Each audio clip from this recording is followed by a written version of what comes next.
जईएन में बड़े घोटाले हैं, रीट में बड़े घोटाले हैं, हाईकोर्ट एलडीसी में बड़े घोटाले हैं, एलडीसी में बड़े घोटाले हैं, तो हम दोबारा सड़कों पे आ जाएंगे। सड़कें वीरान थोड़ी है, सड़कें तो हमारी है साहब, सड़कों पे तो हम ही बैठे ना, दोबारा बैठ जाएंगे, दोबारा आप पहुंच जाएंगे शहीद स्मारक पे। मंत्री रहे सरकारों में, वो है मगरमच्छ जो सफेद कपड़े पहनते हैं, बढ़िया नील देते हैं अपने कुर्ते पजामों में और लोगों के भविष्य के साथ में खिलवाड़ करते हैं, जो और लोगों के युवाओं के सपनों को बेचने का काम करते हैं। नमस्कार, मेरा नाम योगेश, मैं राजस्थान रिएक्ट से। जिस हिसाब से आपने काफी बार सुना होगा मनोज मीणा, मनोज मीणा, मनोज मीणा, सोशल मीडिया में ये काफी सुर्खियों में आने वाला नाम है। ये वो इंसान है जो सबके साथ बैठता है, काफी प्रोटेस्ट में आता है। ये ऐसा ही भर्ती मुद्दे के ऊपर भी आया, झालावाड़ स्कूल का जो ट्रेजेडी हुई थी उन पे भी बात करी। तो आज इन्हीं इंसान से हम बातचीत करेंगे। नमस्कार सर। नमस्कार, कैसे हो? बढ़िया सर।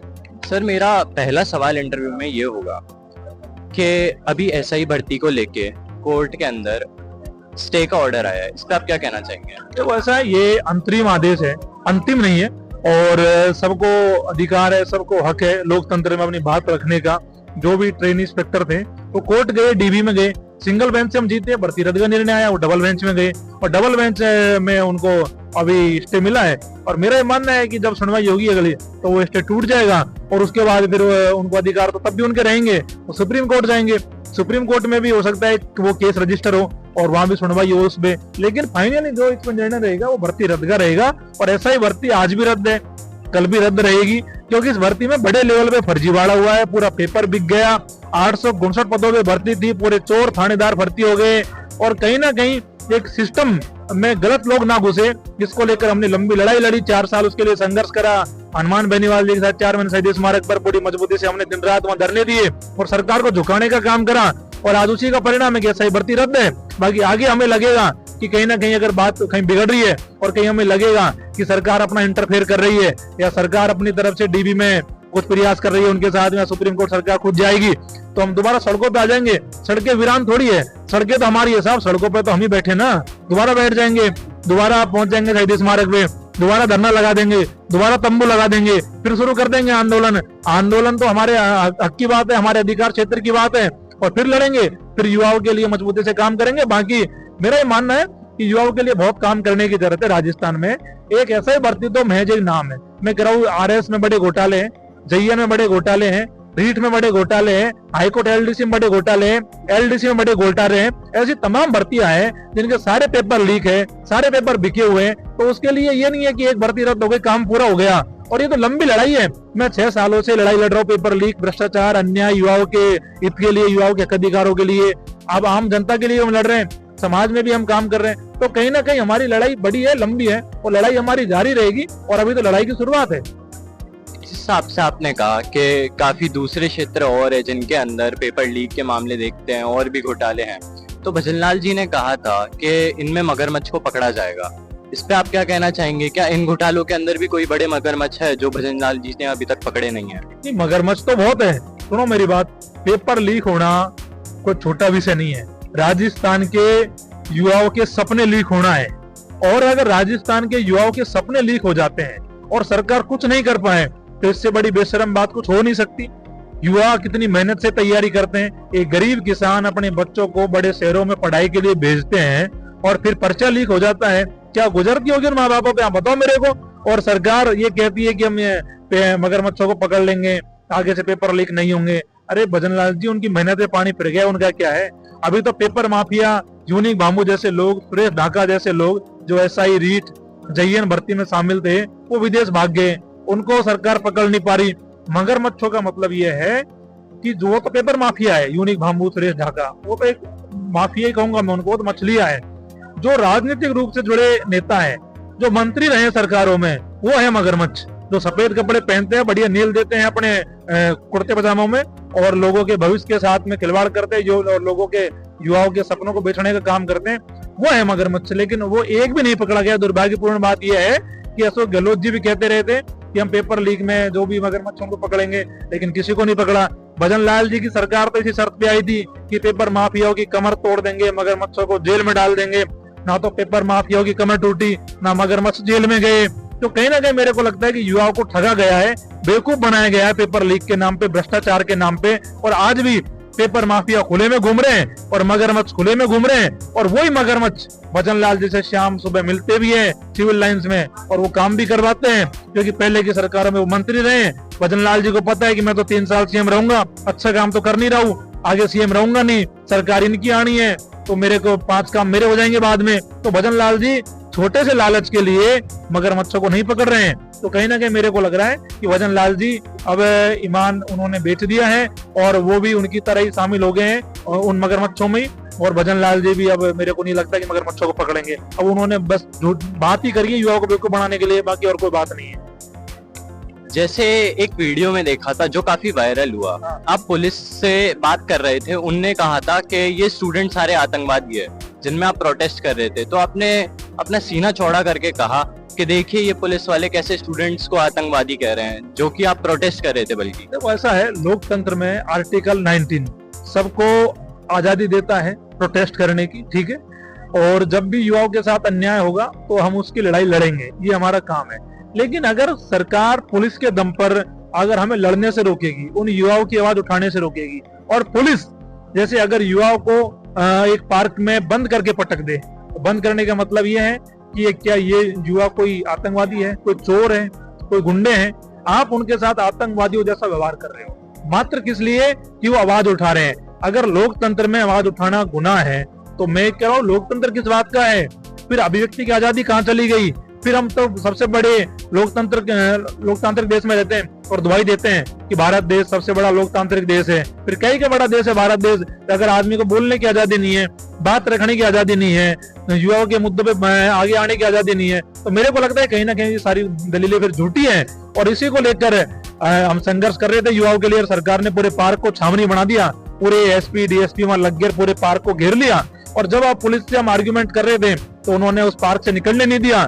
तब जाके पुलिस वाले जिस प्रकार से युवाओं के साथ आतंकवादियों जैसा व्यवहार कर रहे थे, तब मेरे को कहना पड़ा कि ये युवा कोई आतंकवादी नहीं है, ये युवा पढ़ने वाले बच्चे हैं, वो छात्र हैं जो अपने हक अधिकार की बात कर रहे हैं। अगर इनको आतंकवादी समझोगे तो बात बहुत बिगड़ जाएगी और ये युवा अपना आपा खो देंगे, तो ये सड़कों पे आ जाएंगे, फिर किसी से संभलेंगे नहीं और ये युवा फिर कुछ भी कर सकते हैं। जब गुस्सा फूटता है ना, चाहे नेपाल वाला मामला हो चाहे बांग्लादेश वाला मामला हो, फिर कुछ भी हो सकता है। और युवा वो ताकत है कि जिसके आगे कई देशों के राजपाट ही चले गए और अच्छी अच्छी ताकतें झुकती है। तो कहीं ना कहीं मेरे को लगता है किसी के अधिकारों का हनन नहीं होना चाहिए और लोकतंत्र में हर व्यक्ति को आजादी अपनी बात रखने की।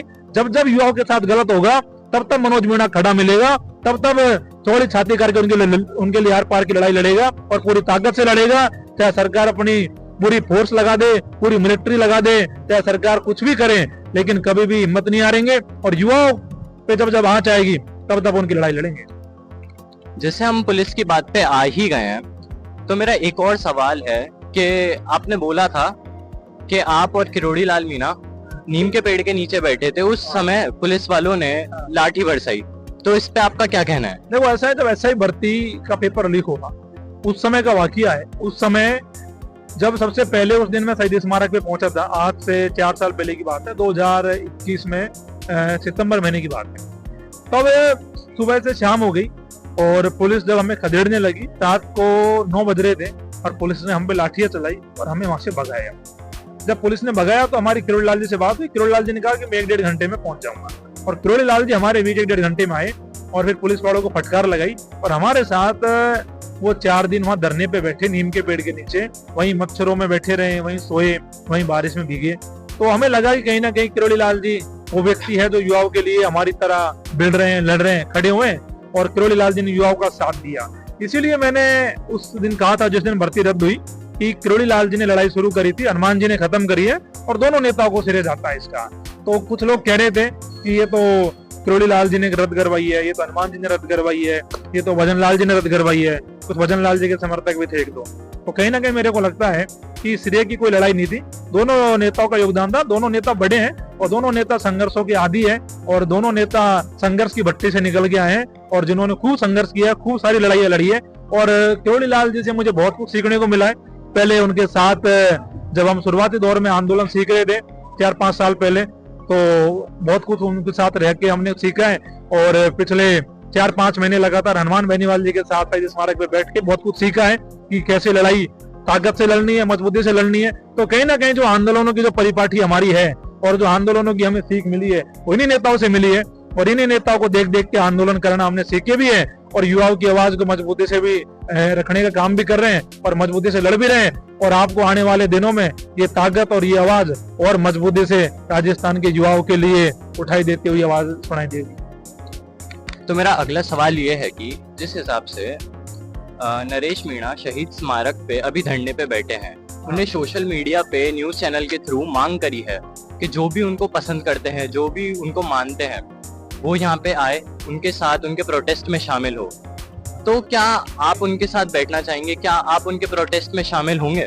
देखो ऐसा है, इसमें कोई अपील करने वाली बात नहीं है। ये झालावाड़ के 7 मासूम बच्चों के लिए न्याय की बात है।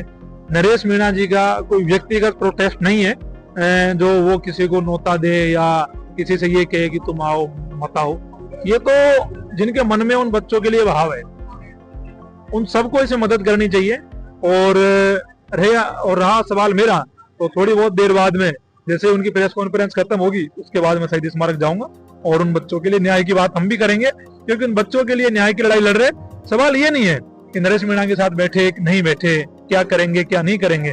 सवाल ये है कि उन 7 मासूम बच्चों के लिए न्याय दिलाने के लिए हमें जो भी करना पड़ा तो हम बड़ी मजबूती से करेंगे, बड़ी ताकत से करेंगे और आर पार की लड़ाई लड़ेंगे। ये कोई लड़ाई व्यक्तिगत नरेश भाई की नहीं है, ये सभी की लड़ाई है, और नरेश भी हमारा भाई है। तो इसमें कोई बड़ी बात नहीं है कि संघर्ष हम साथ करें तो कोई दिक्कत नहीं है। जैसे आपने नरेश मीणा के लिए प्रोटेस्ट करा था, आपने कहा था कि उनको रात को ही जेल से बाहर निकाला जाए, नहीं तो वो पूरा जयपुर जाम कर देंगे, आप लोग जयपुर जाम कर देंगे। और नरेश मीणा ने जेल से बाहर निकलने के बाद में ये ट्वीट डाला कि आप उनकी टीम में नहीं है। तो इस पे आपके क्या विचार हैं? देखो ट्वीट वाली बात नहीं है, किसी मीडिया से वो बात कर रहे थे, तो मीडिया वालों से उन्होंने कहा था, जब सवाल पूछा गया था कि मनोज मीणा मेरी टीम का हिस्सा नहीं है, तो मैं ये कहूंगा कि सुनो, देखो संघर्ष करने के लिए टीम की जरूरत नहीं है, मन की जरूरत है।